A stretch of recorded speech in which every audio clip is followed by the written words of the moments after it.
Welcome to part 4 of train wrecking. Apologies as always. I know this has taken a long time for me to bring out this particular episode of train wrecking. This is a personal project of mine that I do in between the paid rift work, which always takes priority, and I've been so busy over the past couple of months I just haven't had a chance to get stuck in with the train wreck build. What is the train wreck build? Well, what we are doing is we are building into a standard Pt.4 or 18 watt chassis, as they're commonly known. Lots of different circuits. We're proving how versatile these chassis can be if you are sensible with your layout design and the amount of features that you decide to build into it. The first circuit that I wanted to do was your standard Trainwreck Express, the layout and schematic of which you can find online, and convert that into your standard design layout using standard design protocols and procedures, and not following the original layout and doing it slightly differently. We've got some goodies with this build. So we had the power transformer custom wound for us by our good friends at Modulus Amplification. We've got an old diagonal output transformer from a 70s Marshall. This is from a Canadian Marshall that doesn't have a 16 ohm tap. And in order to get the primary impedance that we want, we're going to double the secondary load. So we're going to put an 8 ohm speaker into the 4 ohm tap, or we could put a 16 ohm speaker into the 8 ohm tap. That doubles the reflected impedance. So these EL34s will see a 6,800 ohm load rather than the 3,400, of which is standard for this output transformer. Speaking of those EL34s, we were very kindly donated an old set of Mullards, which will be perfect for this. They are beautifully matched. They come in the original boxes and they just look wonderful. Once this project is all built, is all complete, I am going to be selling this. So one of you guys, if you're interested, can buy this from me. I don't know how much it's going to be, and I don't know when it's going to be up for sale, and I'm not really sure how we're going to work out who gets to buy it, because I'm sure there'll be a lot of interest. Maybe we'll do a raffle. I don't know. So we're in part 1 of this series. We did the design of the layout. We converted the schematic that we found online, and we've done it using E12 values. So all of the common resistor and capacitor values you can find online. If we need to then tweak these after the fact, that's no problem. But I wanted to build it as an E12 amplifier so we can use off-the-shelf components and see how close we can get to the correct sound building it this way. In part 2, we then did the chassis layout and drilling and marking and working out where things are physically going to go on our chassis. And in part 3, we then started populating the chassis, mounting the transformers, the pots, the switches and jacks, and all those things. And we made the board as well, put all of the components on the board and got that ready. Speaking of which, here is the board, all drilled, eyelets in, all populated with all of our components. We've got our filter stacks on the board itself, so we're not using cap cans on the chassis. Everything there, including the bias circuit and the rectifier, all on one central board. Everything laid out exactly how I want it to be. Nice and simple, so that'll be easy for you guys to build at home. No satellite boards anywhere. You can build the board as one unit, drop it in, wire it in, and that's come out great. So in part 4 today, what are we doing? Well, we need to start the chassis wiring, the build proper. My first job, as I always like to do with chassis builds, is once I'm at this point, I start to do some basic inter-socket connections, into pot connections, maybe some mains wiring. I've still got to add my HT fuse and a couple of grounding points in the chassis, but I've still got a little bit of working out to do on that, where I want things to go, where I want things to be. Join me as we go train wrecking.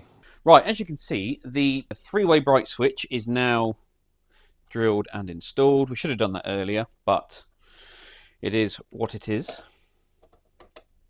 We'll just snug that down into place. All I've done, so my center line for all of my pots and input jack is 30mm from the top. Your standard size opening is 60mm.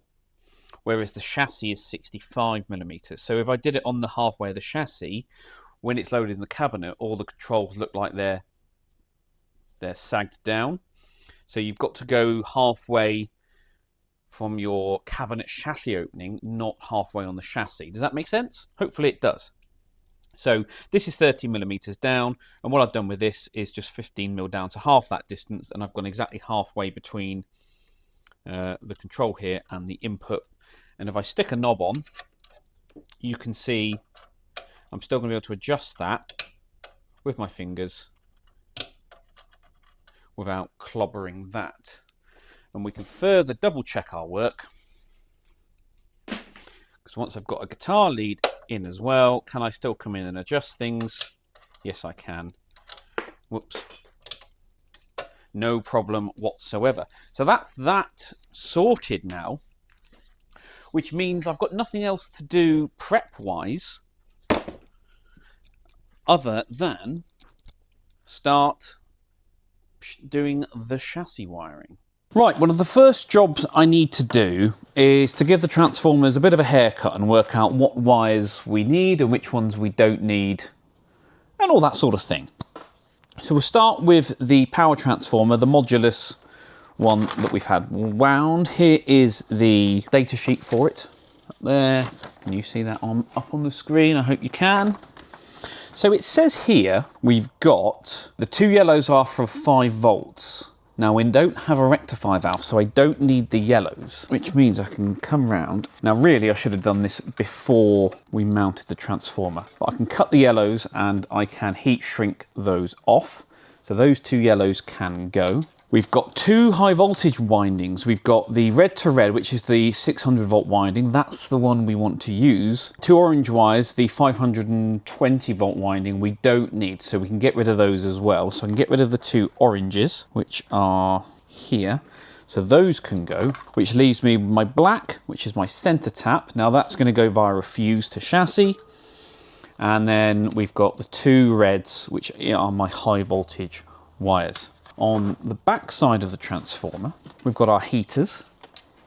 So we've got the 2 greens with, now the data sheet says it should be a white wire for the center tap for the heater, but I'm guessing it's going to be this green with yellow stripe, which is a more common. We need to keep all of those, and then we should be left with our primary wires here. Now, this says, I've got 2 options really. I've got 240 volts or I've got 120 volts. Blue is my common and brown is my 240 volt. Now what this says to do, if you're wiring for 240 volt, your blue and your brown connect off to your main switch or your mains wiring, and then the 2 remaining wires, the violet and the grey, are tied together. You can see it wants those tied together.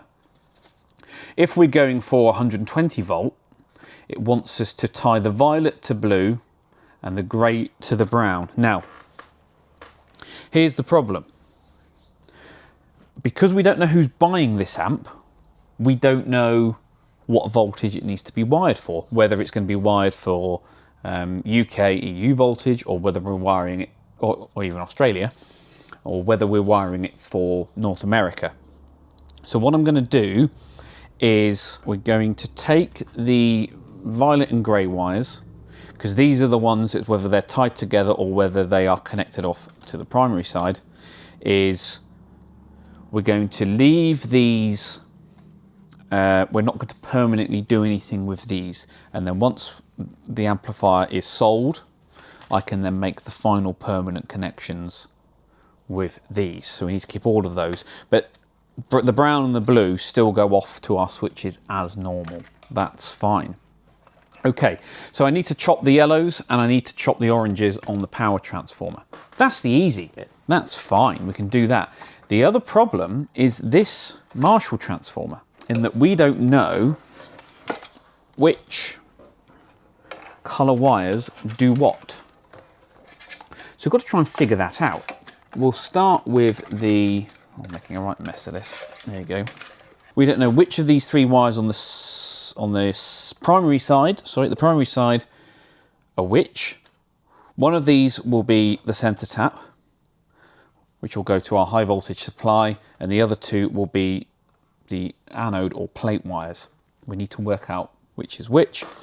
And the same goes for the secondary side. We've got 3 coloured wires here. We've got a green, a yellow and an orange. And we don't know which one is which. One of them will be common. One of them will be our originally 4 ohm and an 8 ohm, but we're going to call them 8 ohm and 16 ohm, remember. So we need to work out which one is which, because we don't want to get it wrong. So let's start with the primary side. Some of you guys who watched the diagnosis on the Marshall DSL, it's a 50 watt output transformer. Usually on those, you're looking around 40 ohms each half of the winding, so around 80, 82 ohms maybe across the entire winding. Now, I haven't looked up the specs, I've no idea. Haven't looked up the specs at all, but we can, I need to strip that brown back, see if we can work out which is which. So if let's start with this brown. If we go brown to white, perhaps if I put that up there, maybe you can see. So brown to white gives us 46 ohms. Let's now go brown to red, 46 ohms. So in theory then, if I go red to white, we should get around 90 ohms, shouldn't we? There we go. So brown is my centre tap, because that's halfway between these two. And these two must be my plates. Confirm that. 93 across that way. Red to brown should be 45-ish. There you go. So 46.8 on that side, 46.4 on the other.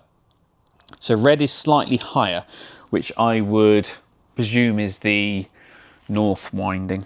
I think that's what they call it. That was easy enough, wasn't it? So let's then do our secondary side.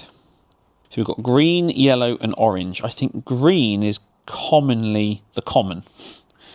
So green to yellow, these will be very low readings, less than an ohm. 0.1, and then green to orange, 0.4, yellow to orange, 0.3. Orange might be common, 0.2, yellow might be 8, green might be 16. Okay.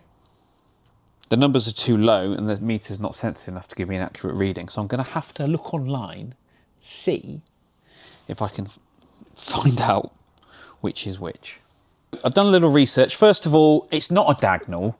I don't know why I kept saying diagonal. It's a Drake. It's a Drake transformer. I apologise that I kept getting that wrong. It is a Drake transformer. It's the 2Ds, get them way around in my head. Anyway, I've looked it up online. I am correct. The brown is the centre tap and the red and the white are the anode wires on that side. Now on this side, the orange apparently is the common, and then it should be yellow is 4 ohm, which will become our 8. So 0.5, 0.4, 0.5 ohms on that one. And the green should be the 8 ohm, which will become our 16. So that should read higher, which it does. There you go. Okay, sorted, understood. Now, if this wasn't a Canadian unit, it would also have a 16 ohm tap, which would be a grey wire. Canadian law didn't allow transformers at the time to have a wire that would carry a certain voltage on it on the secondary, which is what the 16 ohm would do, which is why these units did not have them. Okay, well that was easy enough, wasn't it? It was easy enough. Okay, what I need to do now is I'm actually going to pull the output transformer back off the chassis so I can snip these wires and heat shrink them properly, and then I'm just going to reinstall that. So I'm going to do that off camera now, come back, and then we can carry on with our chassis wiring.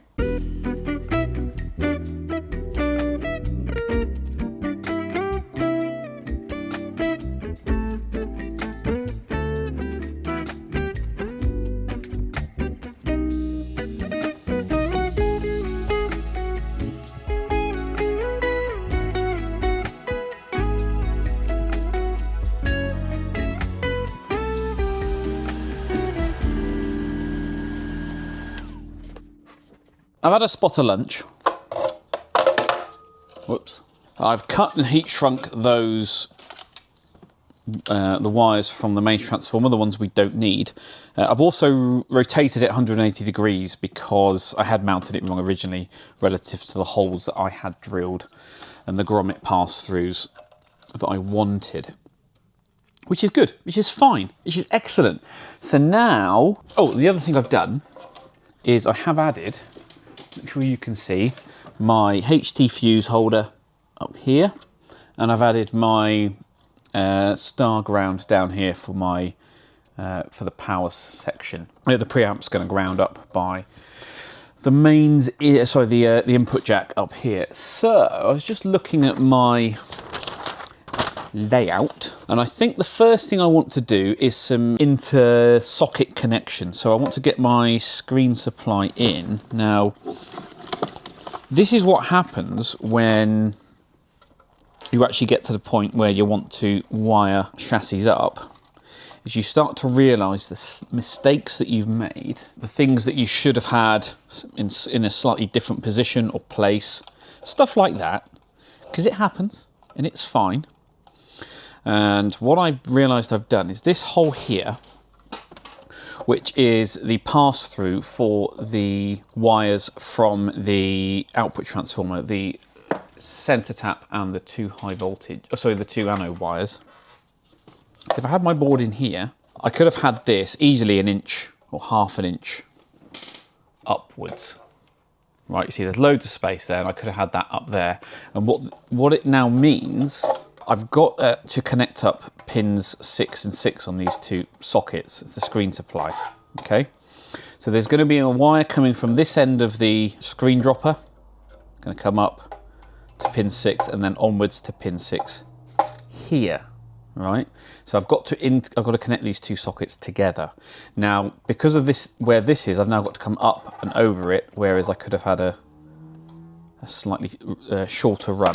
It's fine, but it's just the sort of stuff that you discover and learn and work out when you're building prototypes. It's just the way it is. But if I was to build this one again, and I will add it to the build documentation, is this particular one here needs to be probably half an inch northwards.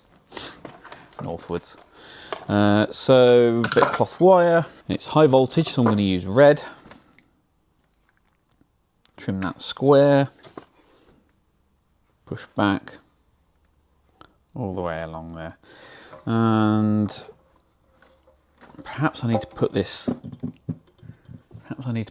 on a build stand, but we'll see. So I'll come through here, I need to hook it round. Soldering iron is up to temp, nice clean tip, tin your tip,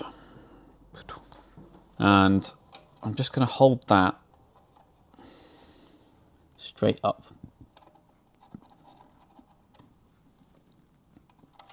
Where'd my solder go? Here it is. So we'll do it like that. We'll come in, we'll give that a good old glugger solder. There we go. Okay, so if I had a pencil, which I do, I would probably trace out a line, something like that, to follow, but with nice radius lines, like nice radius corners, like that. Allow some radius, and down we come. We'll just tack solder that in place because I've got another wire to go in it. There we go. Make it look nice and neat. Okay, 3/8. 3/8 cut on that. Twist it. So this is the wire that's going to go from here over to here. So I actually think I want to do this side first. Oh no, I don't. I could do it either way. Did I leave myself enough room? Yes, I did. There we go. And we can solder that in place. Now I've used the bottom hole in that lug for both of those wires, because the top one is going to be for the screen stopper. Just trim that. Okay, so this one is then going to come round, nicely curved and radiused, something like that, into there. I like the look of that. We'll trim you. Right, we'll get some heat shrink. 3/8 tin. Gonna tin that terminal in there too. Heat shrink on. There we go.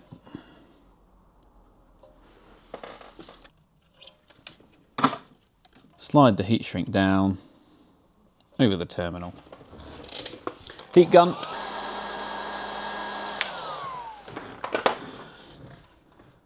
And there she blows. Look at that. Looking very nice. And we can just manipulate that. If insulated wire isn't playing ball in terms of your lead dress, you can just warm it up slightly with the heat gun. It just gives you a little bit more flexibility in that. And when it cools down, it kind of sets into that position that you want. Right, so that is the screen supply for the output valves. There is going to be a wire from this terminal up to the node here on the board. So where's my board?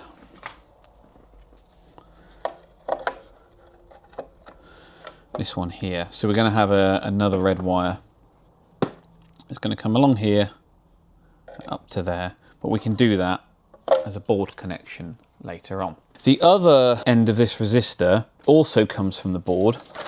It comes from our filter stack here. Okay, so that's that done, but we can do all that later. Next job would be, we could do the output transformer wires actually.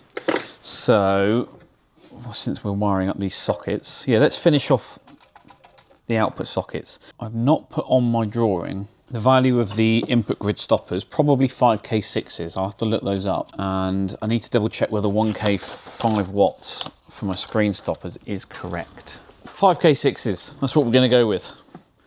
Okay, so let's do the 1 ohms first. No, let's do the output transformer wires first. So these are the wires that are going to come through here. Yep. So that's for the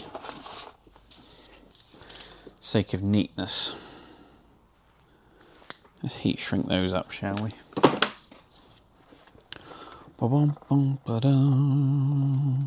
Looks a bit neater this way.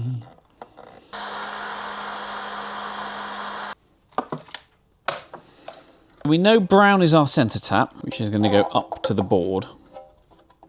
We can get you out of the way for the time being. And we've got our red and our white. We do have negative feedback in this amplifier. So if we get the orientation of these the wrong way round, we're going to get some feedback. So I want to leave them as long as possible in case I need to reverse them. Right, and we can go trim and trim.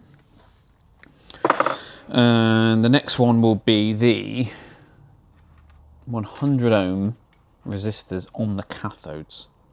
So an EL34 socket, unlike a 6V6 or 6L6 socket, needs to have both pins 8 and 1 tied together. Pin 8 is your cathode, but pin 1 is your suppressor grid, which is not internally connected on an EL34. So you need to tie them together. So I just use the resistor leg there as a bridge across on there. Get those in place. That's now done. What that does mean though is that you can't use pin 1 as a mounting point for your screen stopper like you would do on the 6L6s, 6V6s, KT66s, all those types. But EL34s, KT88s, 6CA7s, the suppressor grids all need joining externally like that. This is the way I do it. So these resistors here, these 1 ohm resistors, they are connecting the cathode to ground. Normally the cathodes would be ground directly, but we're putting 1 ohm resistors in because using Ohm's law, we can measure across that resistor when the amp's running, and we'll get a figure in millivolts. And using Ohm's law, you can convert that directly to milliamps, and therefore that's your cathode current. So it makes it super easy for measuring the amount of current running through your valve, and therefore easy to calculate your bias. So that's those in. Do my screen stoppers next. 1K, 5 watts. That's the value we're choosing. A pretty standard value for EL34s, to be honest. 1K, 1000 ohms. Some of the Trainwrecks have had 1.5Ks, so 1500 ohms. But we're going to start with these, and then if we decide down the line we want to change them for whatever reason, we can. And finally, our grid stoppers, 5K6s. Again, a pretty standard value for EL34s. These go onto pin 5. Right, that's the output sockets done. Whilst I'm here and I'm thinking about it, what we need to do is the preamp sockets need a couple of jumpers adding. And I just use the offcuts that I've just taken off. What we need to do is we need to connect together pins 4 and 5 on each of the sockets. So I just take a little offcut of wire, I make a little U like that, and I come through from the inside of the socket to the out, bridging pins 4 and 5 together. And that's a job you do ahead of time, so when it comes to doing the heaters, you don't have to do it with a heater wire. You've already done your bridge jumpers in advance. Just like that. Right, just solder those in place, just tack solder them for the time being.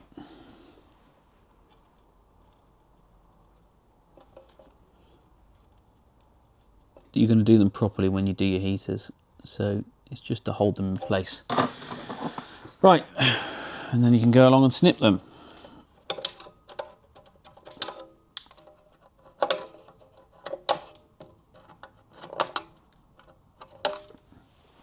Okay, and the only other socket connection that we need to make on our phase inverter socket is we need to link pins 3 and 8 together with some wire. And my recommendation would be to use some an offcut, as long as it's got some insulation on it, whatever colour you like. Here's a piece of red.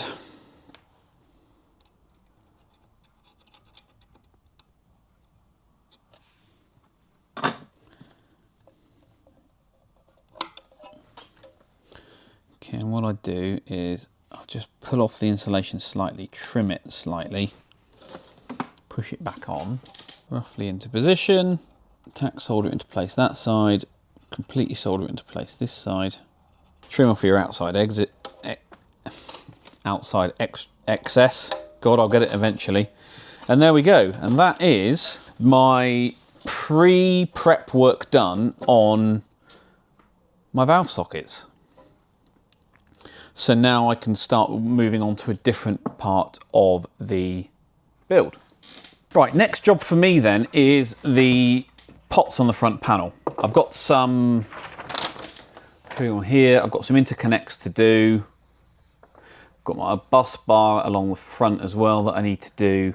So I'm going to go ahead and do that, but we're going to do it as time lapse because I need to I want to watch the Formula 1 on the iPad, the qualifying. So I'm going to go ahead and do all of that in time-lapse mode. You're welcome to watch and follow me along while I go ahead and watch some Formula 1, and then I will come back at the end.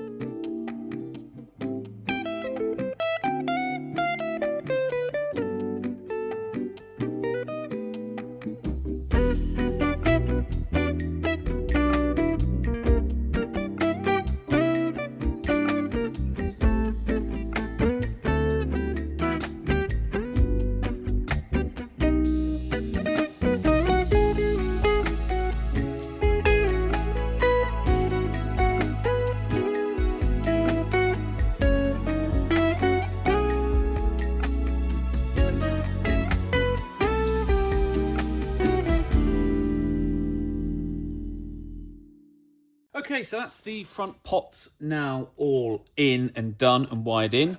So all the interconnects done. I've got my bus bar in here. The components on the presence control are in, and the two brights caps here, the 100 picofarad and the 470 picofarad, wired onto the switch as well. I have decided for the time being to ground the presence pot to the preamp. It's not always the best way to do it. Sometimes you do it to the power section, whichever way is quietest.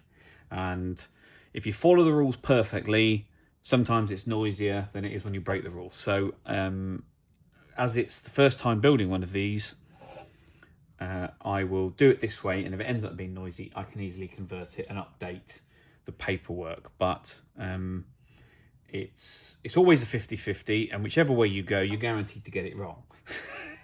So you just have to experiment and find. But that's fine. That's what I love about it. It's no problem whatsoever. All I would need to do is I could snip the ground bus here, and then just ground these two over to my preamp, sorry, to my power section. So it's easily converted if it needs to be that way.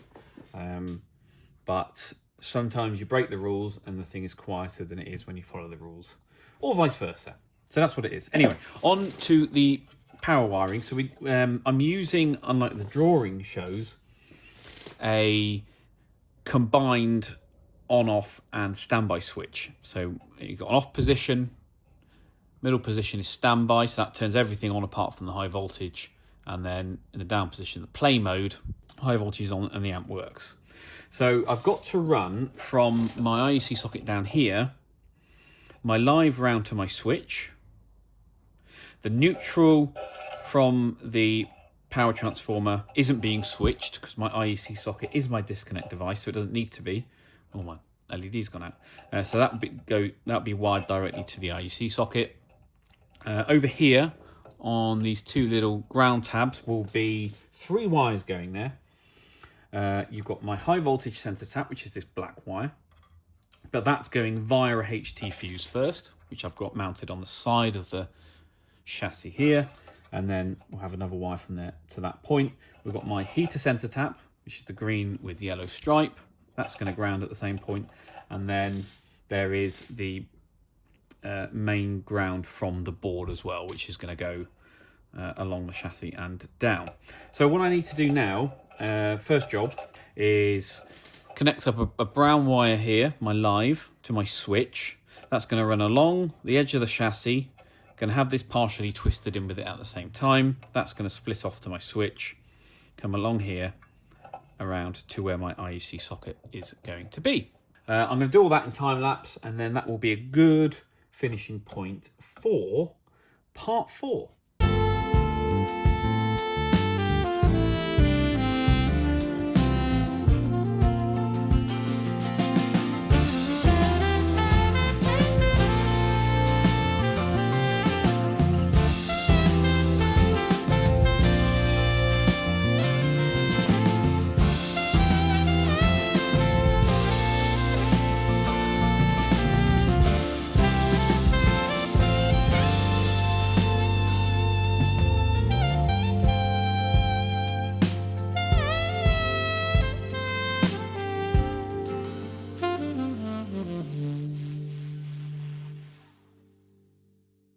Well, good progress today on the Trainwreck build.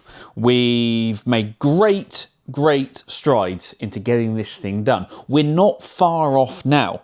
Once I've finished the mains wiring, then I can do my underboards, my overboards, and my flying leads on the centralized board here. Then we can start wiring up V1, V2, V3. Just got the input grid wires to do on the output valve sockets, do my speakers, do my heaters, wire up the tone stack to the board, input wires, then we can fire this thing up. That's how close we are to getting this thing done. I promise you it won't be 4 months until the next installment of Trainwrecking. It will be much sooner than that. So as always, please give this video a thumbs up. All of your comments and questions down below. Subscribe if you haven't already. Hit the notification bell so you do know when new videos come out, and I will catch you all at the next one.